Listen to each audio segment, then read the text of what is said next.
Hello, everyone, and welcome back to a much delayed Second City podcast, but we're very glad to be back. My name's Daniel Sketchley.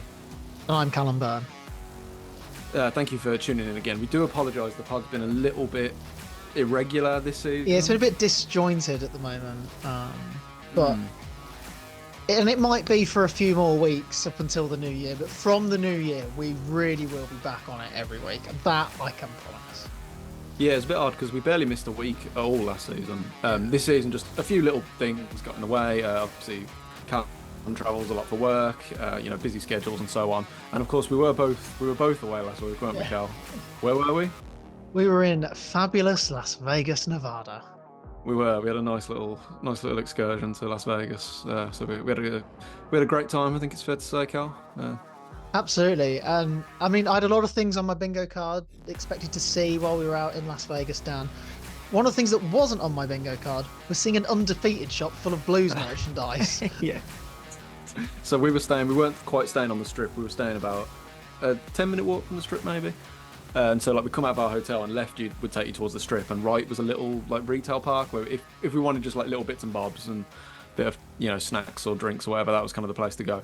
And yeah, we spotted an undefeated store, and on the first day, I was like, I'm going to pop in and see. And I was like, oh, imagine if they've got some blues merch in there. And I got in eventually, and it was a tiny little shop, and there's like a wall of trainers on one side, and just some general stuff on the right. And I was like, well, there's no way there's gonna be any blue stuff in here. The shop is tiny. Lo and behold, they had the caps, they had the jumpers, the hoodies. It was crazy. I was like, that is ridiculous. We've come to the other side of the world and they've got blues merch round the corner. That is hilarious. Um, but yes, a great trip all round. And as Cal mentioned, we're going to be a little bit, probably still a little bit irregular between now and the end of the year, unfortunately. Um, but nothing to worry about, and we will try and do the pods when we can. And in the new year, it will be all back to normal. I know that probably sounds like an obvious thing to say, but we genuinely do mean that our schedules clear up a lot in the new year, all being well. Um, so, should we get straight into it then, Cal? Because the people have waited long enough. Should we get into what we were wearing? Absolutely, and it's a very Sure. green theme today, and you've got the It is, Christmas yeah. lights behind you already, even though it's the 11th of November. So Sure, well, I keep it's these feeling anyway. festive. Sure. I just like the aesthetic. I think it looks nice. But yeah, don't worry. I'm not one of these people that puts their Christmas tree up in early November. Shall we start with your shirt then? Absolutely, this will I be think a that this could be a tricky one. It's a mint green Under Armour shirt, no sponsor. I think that's I think it's a training shirt. I don't think it's a kit. You had Under Armour about 10 years ago, I think. Sort of late Premier League era. I'm gonna say it's a training shirt for 15. No, you don't have any kits from that season. I'm gonna say a training shirt from 14-15. I could be way off with that. That's a hard one. You are quite out actually. You're right though. It is a training shirt. It is from the 2017-18 season. So our second year Okay. with Under Armour, which was also our second year in the championship. So a little bit out. Um, yeah, lovely little mint green number. We're as you can tell, we're really running out of shirts from how many of these episodes we've done now. Sure. I think I wore another shirt from this season, maybe might even have been the last episode. So I won't talk about it too much. Failed promotion, should have gone up. Um, Keenan Davis made his debut, had an amazing debut against Norwich. We had a great season, just fell at the final hurdle, but it all worked out. It was all for the best. Um, yeah, some great players that we had. Robert Snodgrass we had on loan from West Ham, and he was unreal. Fantastic signing he was. Lewis Graben came on loan in the January. He scored about 10 goals, I think, for us. Shame he never turned up in the playoff final, really.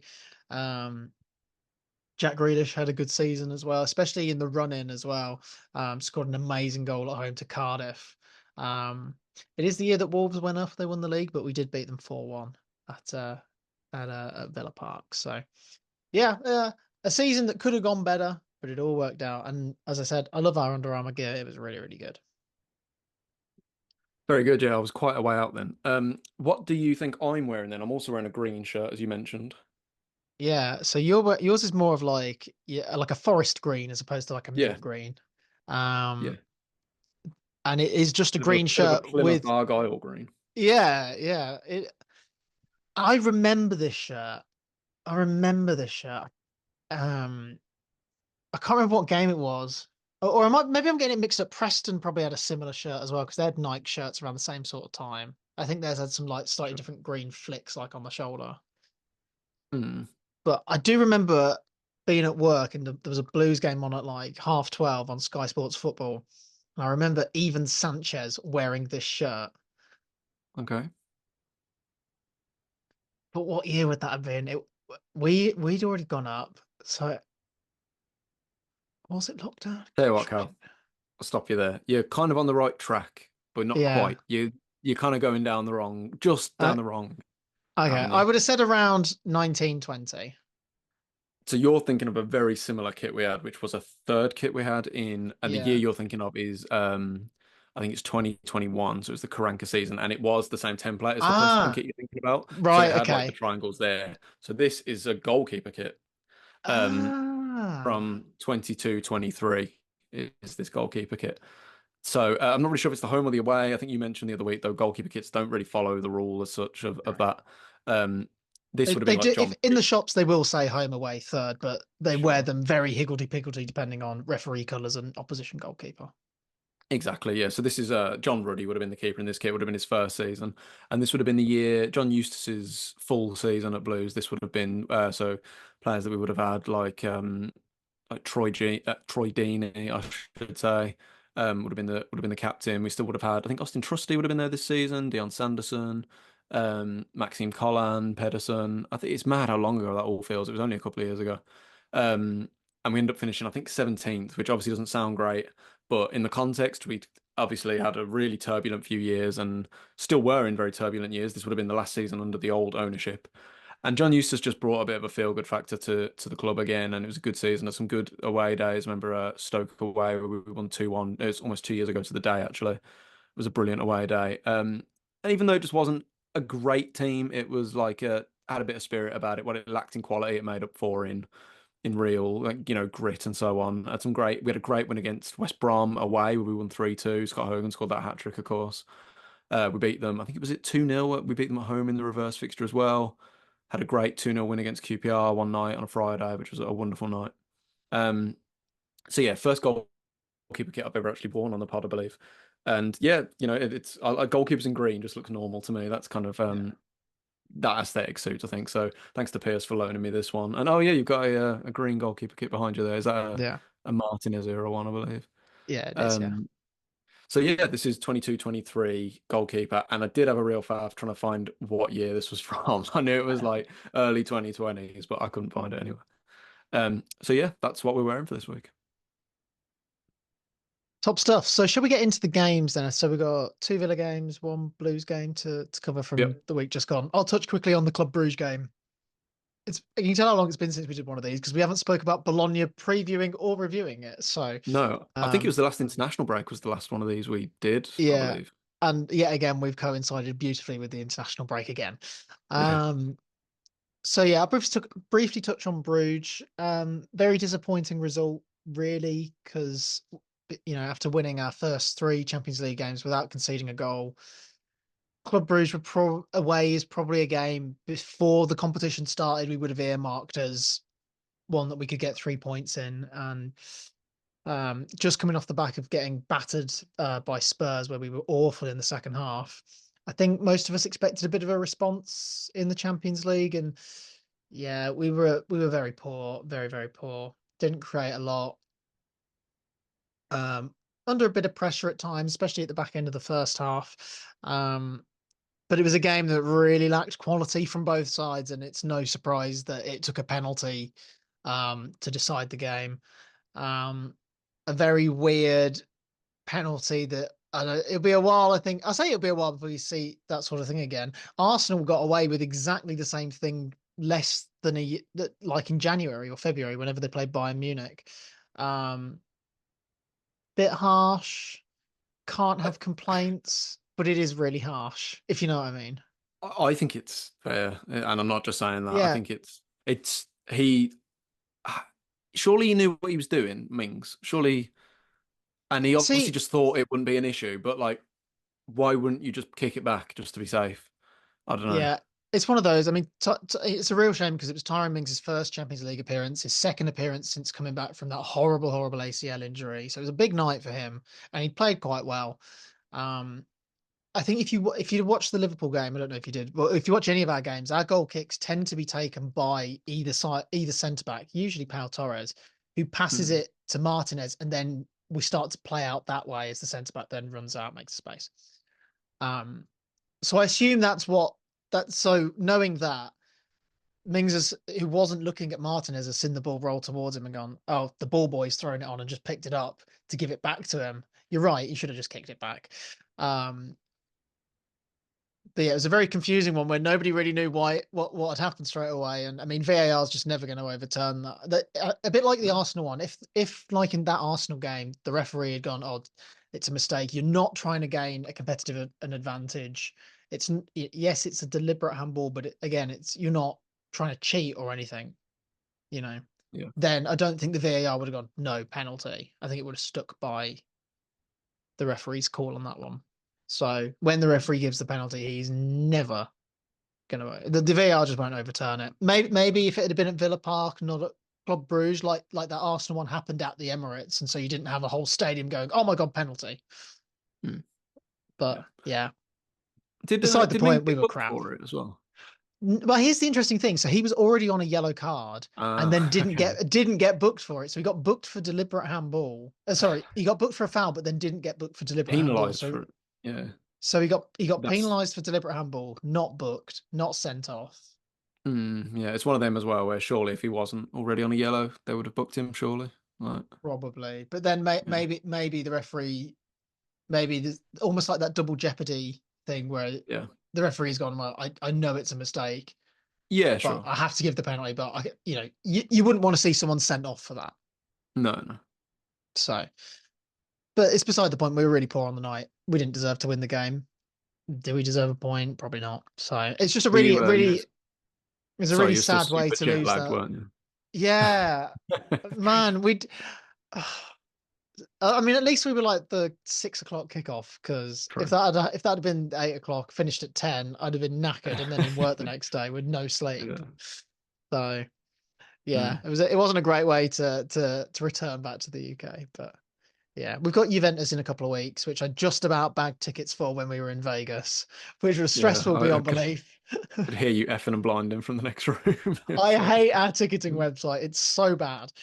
yeah. Um, As I could hear from yeah. the next room. I Yeah. won't subject you to it all over again. So, Uh, um, but yeah, so that game's huge. We're still in the top eight. Oh, it just felt like that if we'd have beaten Bruges, we'd have been in a really, really strong position to qualify in that top eight. So, um, bring on Juve. Let's mm. let's make amends there. It kind of makes it for the Bayern Munich game. No one would have had us to beat Yeah, Bayern. exactly. So it kind of just nullifies that result, I guess. I guess winning away at Bruges isn't for everyone. If You know only what? one Yeah, team can I win. don't know if you Oh, I listened. suppose Leicester won there as well, but Yeah. obviously we did in 2011, 2010, 2011, 2011 for those who don't remember. I don't know if he watches or listens to the podcast, but there was a family friend that on their Instagram story put your Bruges score up Oh, after I've the seen a game and few. said Yeah. Bruges is not for everyone. I was like, lads, you're in League One. Ah, yeah, it's good memories though, isn't it? Chris Wood still going strong today. uh, David uh, we, Murphy sp- scored that day as well, we I spoke believe. about that in Never Fall in Love with a Lone Player a few weeks ago. We did, Well, a yeah, we few did. episodes ago. It was a month ago now. Yeah, we did indeed. Cool. Shall we go? Shall we take a look at Blues for a bit then? Yeah. So we haven't done an episode of this, I think, since the last international break, as I mentioned. I'd say we're in our first sort of slight sticky patch, which sounds ridiculous because we've only lost. I think I think the last episode we did, we just lost to Charlton, so we still haven't lost a league Yeah. game since. I Um, think it was around the time where Bielik was saying that you were yeah, too good for we the were too league. good, which we are, but I think the players need. I think as fans we can almost accept that because we're fans, we're allowed to think that. But if you're a It's player and you're okay. going Yeah, out there, yeah. you've got a job When to you're in the do. stands, and at the pub, yeah, of course you can say Yeah. that. I don't think the players should really think that. No, no, I agree. I think we've just got just taken off the gas slightly, and it sounds odd because we, of course, I mean, I didn't get to go to this one, but we beat Fulham under 21s 7-1, our biggest win in 30 years or something. But obviously, it's literally Does against a it reserve count? team. Yeah, exactly. Like, don't get me wrong, it's good. I'd take it, but I think it was the whole defense of theirs was like 17 years old or something. And we played like our strongest team pretty much. In that time, I think we had a great win against Bolton. We played really well, but we've also dropped points away at Mansfield despite going 1-0 up. When we were away, we played Sutton in the FA Cup and narrowly won 1-0. As I say, we were away when that was on, and initially I was going to try and avoid the score for like 4 days, and then I'd recorded it, and I was like, I'll watch it when I get back. I gave up very quick, and I'm glad I did, to be honest, because I mean, that was a boring. Everyone said that was a boring game to watch live. Imagine watching it knowing the score. Like I was doing it kind of 4 days later. in the interest of the podcast, and I was like, oh, it'd be a nice sort of jet lagged watch, in my pajamas and in front of the TV. Um, I watched the first half and I was like, I've seen enough. It's a very dull game. But we won against a stubborn team that defended well in Sutton. But then I did get to go to Northampton at home on Saturday, and that was a weird one. Just Northampton are really bad. They're like right down there. They lost to Kettering in the FA Cup, who were like 4 divisions below them the week before in a local derby. That must have been awful. And they came to us, and it was like a flat back five, very reserved. And right before they equalised, so we drew 1-1. I said to one of my cousins, I said, I honestly couldn't tell you anything about Northampton because they've just sat back. But that's not a criticism. That's what teams are going to do against us, and it's our job to break them down. We didn't really offer anything in the first half. And in the second, like we had completely dominated the ball, but it didn't really make any chances. If anything, I thought Northampton had the two best chances of the game. They had a header cleared of the half, I should say. They had a header cleared off the line, and then before that, a one-on-one was saved by Ryan Allsop. So if it wasn't for a very good keeper save, we'd have been 1-0 down there. But we did take the lead early in the second half. Jay Stansfield with a bit of a scrappy goal. But we just refused to kill them off. We really lacked that cutting edge. We've had a few 3-1s this season, and I think a 2-0 here and there, but we don't. Everyone's waiting for us to demolish a team, and it's just not happened yet. I think we had about 78% possession across the game. And yeah, we just haven't had that killer instinct at all. Northampton had another great chance towards the end that I think Bielik cleared off the line. But then unfortunately, Bielik goes off injured. And Ben Davies, I believe, was out with illness. So Dion Sanderson came on for a few minutes at the end. And obviously, Dion was a captain last season, had some issues at the end of last season off the pitch as well. So he has kind of struggled to find his way back into the team. And I don't know if you've seen it, but he just makes a huge error right at the very end of the game, literally 97th minute or something. It's a long ball. It's a very simple ball. He should just head it clear. And it kind of just hits off him, really. It's like he's just not Do you paid think he's trying to attention. take it down to play out from the back? I don't know, because it seemed to sort of hit him on his side almost. I don't know. It's like he just wasn't ready for it all. And it's also the 97th minute. Don't be faffing about. Yeah. Just head it clear. He's not the only one who is absolved of innocence. There was, sorry, or whatever the term is, who absolved of guilt, I should say. I don't know what I'm saying. He's not the only one who was guilty. Yeah. That's the right term. Because the ball Um, doesn't go in straight away. no, and we didn't deal with it. Following that, we lost the ball quite easily beforehand. Um, anyway, Northampton, Pinnock takes his chance really well. Therein goes mad, and fair enough. They can't. It's like what we saw quite a bit in the Euros. A team like Albania or something, who know. I remember like Albania played Italy in a game, and they knew they were by far the weaker team. So their tactic was just defend for your lives, and we might get a chance at the end. And that's when Northampton played, and they did get their chance, and they scored it. It's so we can't really complain.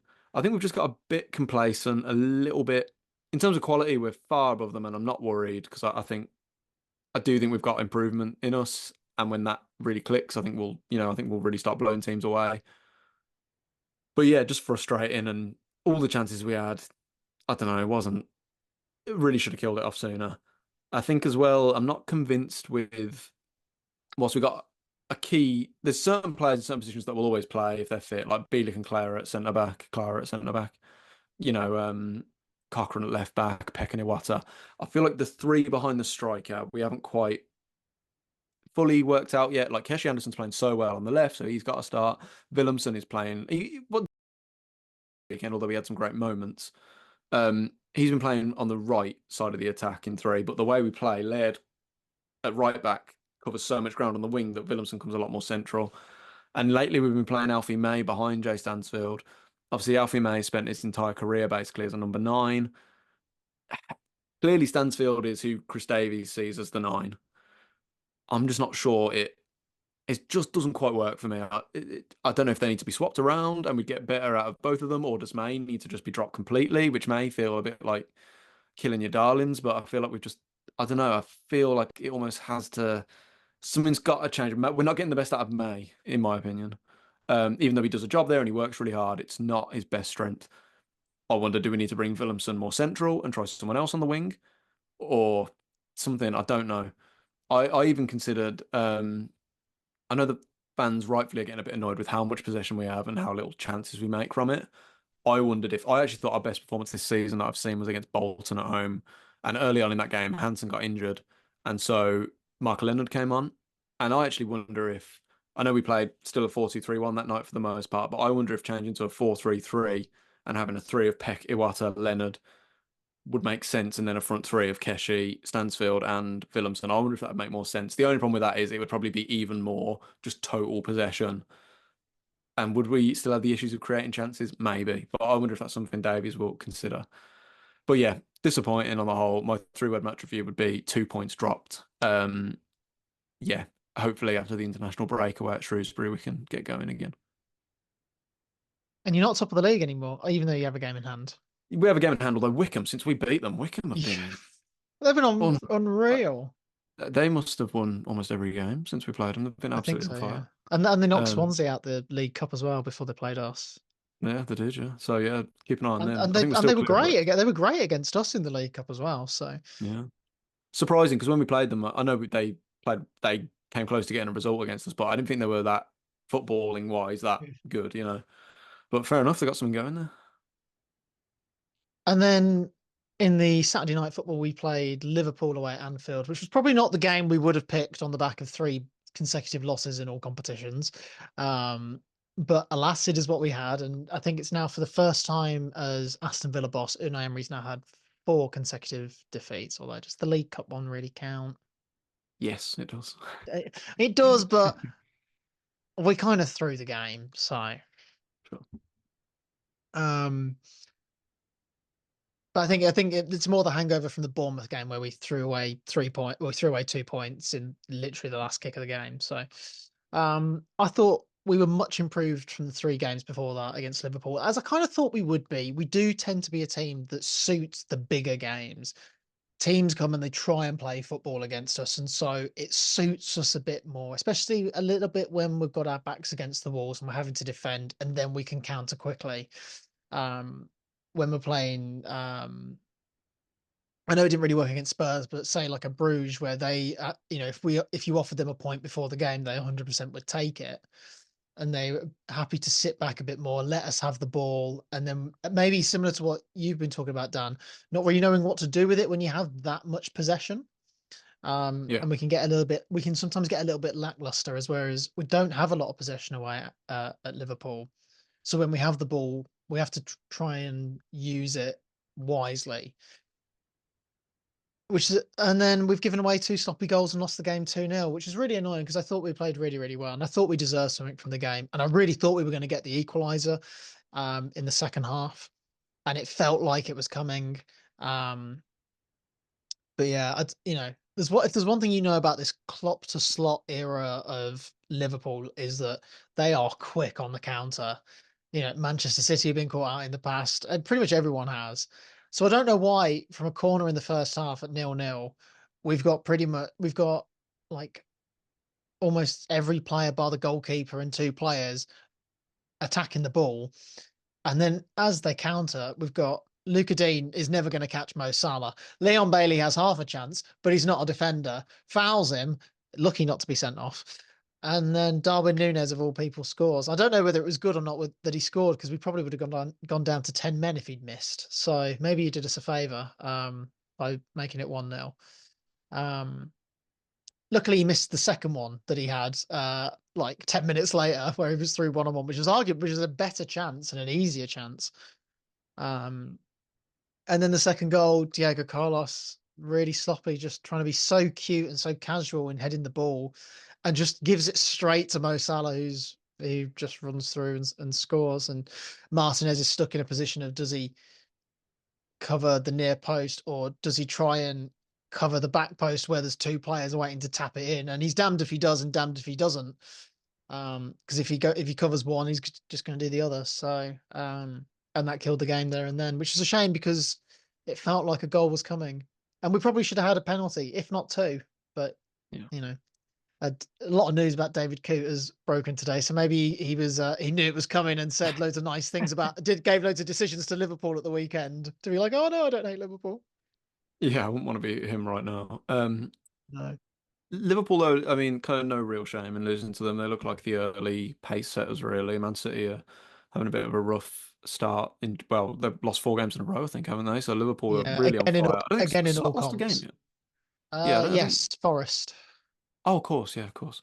Um, but even so, Anfield on a Saturday night, hard place to like, probably the hardest Just place to literally lose, right? just after Manchester City had lost because we were meant to be the Yeah, 12:30 kickoff, but it got moved to 8 o'clock because we played away in Bruges on Wednesday. got it. So maybe if we'd have been the 11 o'clock, it wouldn't have had that sort of under the lights kind of atmosphere to it, Oh, completely. I and it think would if have you're been the ahead of the Man City game as well. completely, I So think if you're the away team, you feel that most on like a Friday or Saturday night game. It's really, I don't know, it's probably the hardest time as an away team to go somewhere, especially Anfield. Very good. I think you're eighth in the league now, are you? Dropped a little bit, I but think we're ninth, but we're 2 points off third.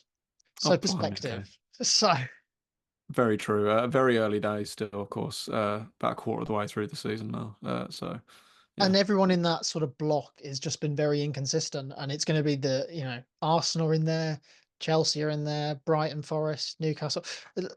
As soon as a couple of teams find that consistency, probably over the Christmas period now, and hasn't helped that it's been so stagnated with 3 international breaks.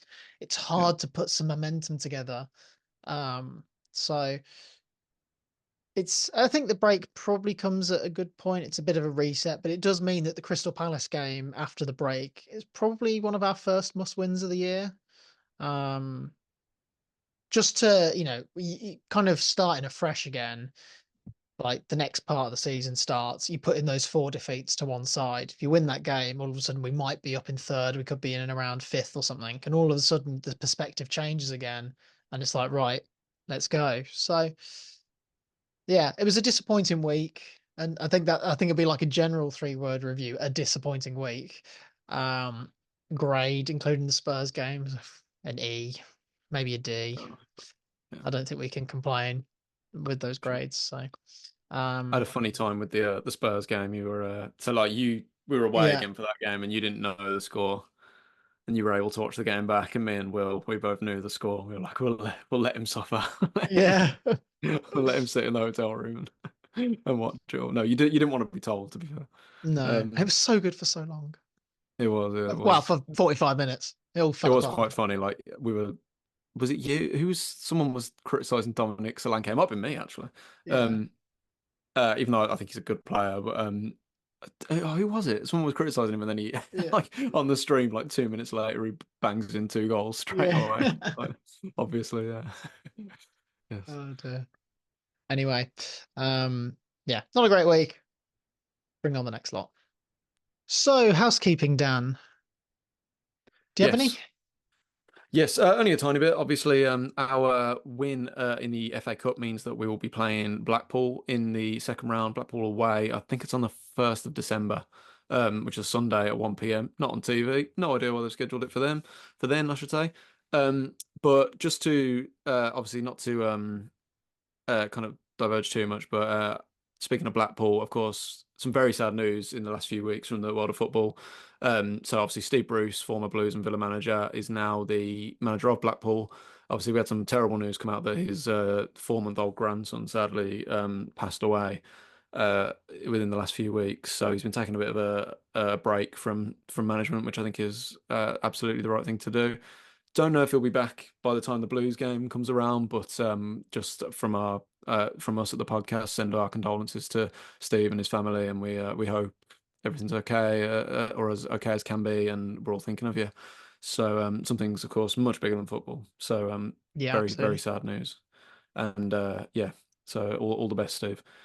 And the only other thing I had was Blues women still rolling on very well. They're currently top of the women's championship. So keeping an eye on them. Obviously, Karen Carney was on the Sutton coverage and was talking about Blues women as well there. So great to see that. Currently on 19 points. Recently beat, I think it was London City Lionesses and the Southampton women's team as well. So yeah, really encouraging. Hopefully they can see it through, get back up to the WSL for next season. That would be wonderful. So that's all I had really on housekeeping, Cal. How about you? Obviously the Ballon d'Or happened while we were having our little sabbatical, and Emiliano Martinez came 18th in the Ballon d'Or, and then won the Yashin Trophy for the best That is goalkeeper in the world it's for the just second year. ridiculous. What do you It's mean? just ridiculous. You're telling me Martinez is the 18th best footballer in the world? It's crazy. He's like I'm not the 18th telling best you player in the that. Premier League. Like, I'm not telling you that. I would have him in the top five personally, but oh, of course he um, was. Yeah, I'd have John Terrell in the top five to be fair, but here we are.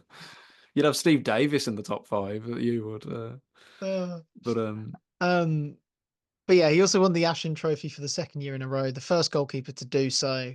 So brilliant achievement for him. Um, and in the big news, Dan, and this is groundbreaking, and I do hope you sat down for this news, because Aston Villa announced Ukrainian brand Nurmagomedov as the club's official vodka partner the other oh day. my God, So, wow. um, it's something I've been worried about for months, is who our official Yes. vodka partner was going to be, and now we finally have the solution. So, top work. Great to hear. I would take the mick, but Blues have an official airline partner. Yeah. Although that airline partner is Delta. So if you can have an airline partner, not a bad one to have. Better than Yeah. Norse Airlines. Although, Yeah. although Norse Airlines got us to Vegas and back very safely. So not criticising Norse Airlines. Good job. Um, yes. And then also on the women's team, they're still winless under their new manager at the moment, Rodrigo de Pau. Played Manchester United on Sunday, played very well, but still not getting that win. So they got a draw, 0-0. It just hasn't quite come together yet. So keep tabs on it. But yeah, they're bottom of the WSL at the moment, but maybe that's not quite reflective of where they should be at the moment. But they had a bit of a tough season last year, and so it's not, lost some key players again over the summer. So could be a big January for them coming up as well. Cool. Very good. Shall we have before we wrap up, Cal? Shall we have a quick look around the other Midlands teams? Because obviously there were some big stories in the last week. If that Yeah, sounds good to well, you. yeah, I mean Wolves have finally got a win, makes a Yeah, so change. Wolves finally beat a team in the Premier League, and that was Southampton at home, to be fair. If you're going to beat anyone, it's probably going to be Southampton. But regardless, it's got them off the mark. I'm pleased for Gary O'Neill. Obviously, I would quite like Wolves to come down because if we go up, that means we get to play them next year. But I do like Gary O'Neill. I think he's had a bit of a short shrift of it at Wolves. Um, Obviously, typically they beat a relegation rival in Southampton on Saturday, but then on the Sunday, Ipswich got their first win away at Spurs as well. So it's kind of just how it works. These teams, if you look at this sort of time of year, every season, the teams that are in the bottom three are setting like all-time low points total records. But we get to this sort of time, one of them wins a game, and a few of them get on a roll then. So yeah, well done to Gary O'Neill, but be interesting to see if Wolves can keep that up. If we then go all the way down to League Two, Walsall have just lost top spot in League Two. They drew at home to Crewe Alexandra, but they still sit second in the league. I think Matt Sadler, obviously former Blue, doing a really good job there. So it'd be interesting to see if they can get up to League One. When we played them in the EFL Trophy the other week, I actually thought they played really well, to be fair. Um, West Brom in the Championship beat Hull away on Saturday, and that ended a 9 match run without a win, which is mad because they're currently fifth still. How are they fifth? They haven't won for like 100 years, and yet they're fifth. King of the draws. Before that win, I should say, over Hull, they'd drawn 5 games in a row. So yeah, they're kind of um, Karanka style in it at the minute. The odd win here and there, a lot of nil-nils, but credit to them, they got that win. So it'll be interesting to see how Corberan can keep them if Corberan can keep that going. And then before we get onto the really big story, a shout out as well in the FA Cup first round when we were away. Tamworth beat Huddersfield in the FA Cup at home, Yes. which is remarkable. Obviously Huddersfield in League One, Tamworth are a non-league team. So remarkable story that. Really pleased for them. My dad's from Tamworth, so it's quite cool to see them represented. And my nan actually still lives there, so it's yeah, good luck to them. They've got Burton away in the second round. Really hard game, obviously, even though Burton are underperforming in League One, they are still a League One team. But if you can beat Huddersfield, surely you can beat Burton, magic of the cup. So yeah, who knows? It'd be amazing if they get through to the third round. They would be the story, they'd be the televised games and all sorts, no matter who they get really in the third round, surely. So good luck to them. But Cal, let's get on to the big story away from Blues and Villa, and that is at Coventry, and that is on I think it was on Tuesday. Mark Robbins was sacked by Coventry. He was the second longest serving manager in the top 92 teams, other than Pep Guardiola. Pep Guardiola was the only one who was above him.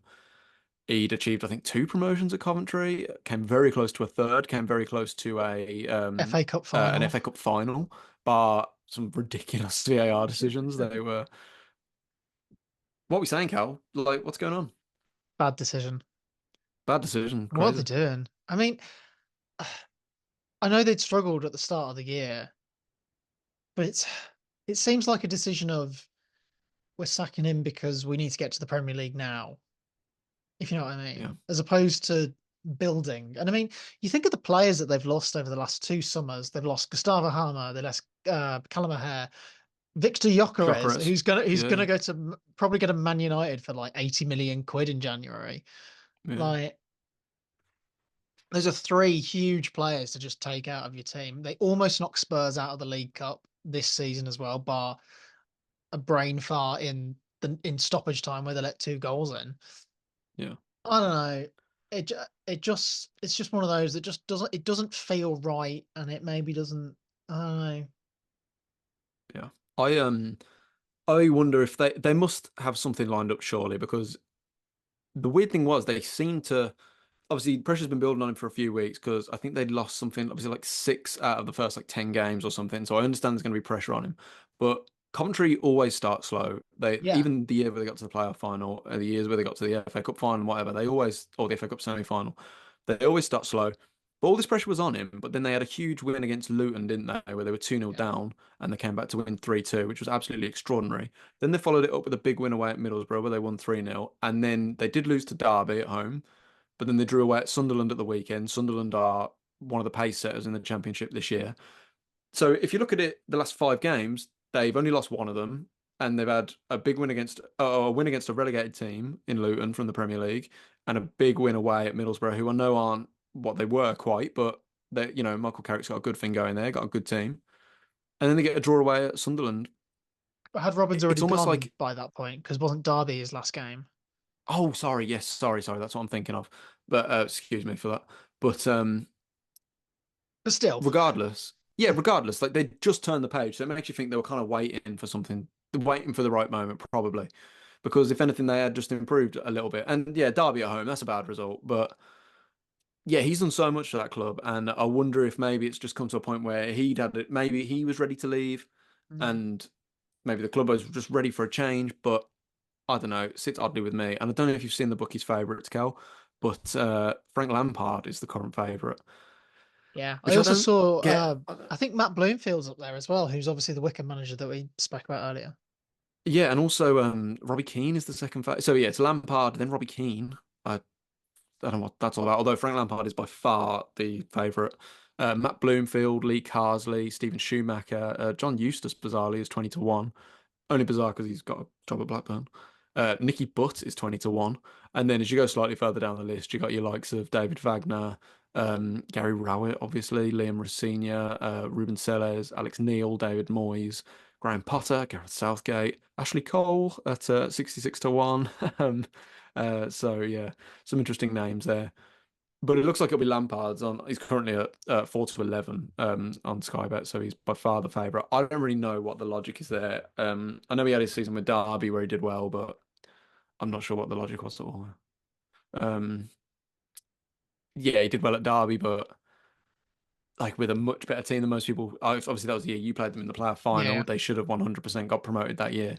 Um, yeah, I'm not sure what the logic is there. I think it's time for a change. I'm not sure why you'd get Lampard in. No, no, it doesn't make a lot. Doesn't make sense to us, but I'm sure it does to someone. that's it. That's it. But we'll keep tabs on it, and hopefully by the next episode, we'll know who's going in there. Anyway, Dan, I think we'll have to wrap it up there for this week. So, Yep. it's been good to be back.